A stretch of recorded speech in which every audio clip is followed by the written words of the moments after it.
Sometimes, the best view of what's happening on the ground is from the air. Larry Purcell, professor of crop physiology, conducts research to identify and study soybean plants that can tolerate drought and produce high yields. He discovered that some soybean genomes manage water consumption with greater efficiency under drought conditions.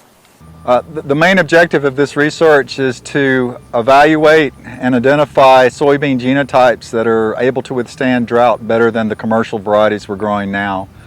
And one of the traits that we're very interested in is delayed wilting in soybean. It's something that we've been able to observe in the field where we look at a wider range of different genotypes. We see that some genotypes, a very few, are able to withstand drought and wilt much later in the progression of a drought than commercial cultivars or most anything else that we grow.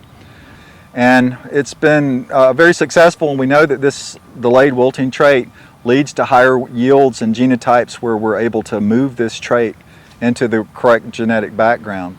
The mechanism that allows drought tolerance is a plant's ability to close stomates, tiny holes in the leaves through which the plant exchanges moisture and gases with the atmosphere.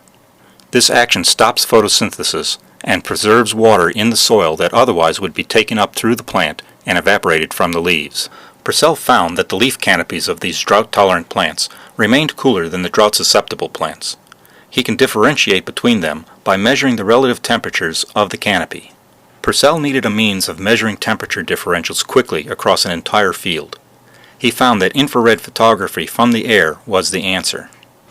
We're using a helikite as our aerial platform to make remote sensing measurements over our soybean field. And this helikite, it's a combination of a helium-filled balloon that sits on top of a kite structure. And so the idea is that the helium balloon part gives you lift when there's very little wind, and then the kite structure gives you added lift when there is wind present.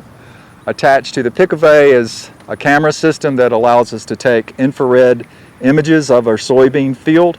We put the camera above our soybean fields about 250 feet, and then we can identify different genotypes in the field and their canopy temperature.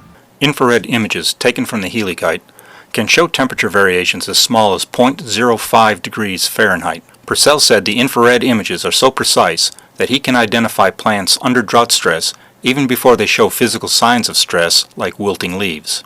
This research allows Purcell to identify soybean genomes with drought tolerance that may be used by Division of Agriculture soybean breeder Peng-Yen Chen to develop improved soybean varieties that offer high yields even under drought conditions.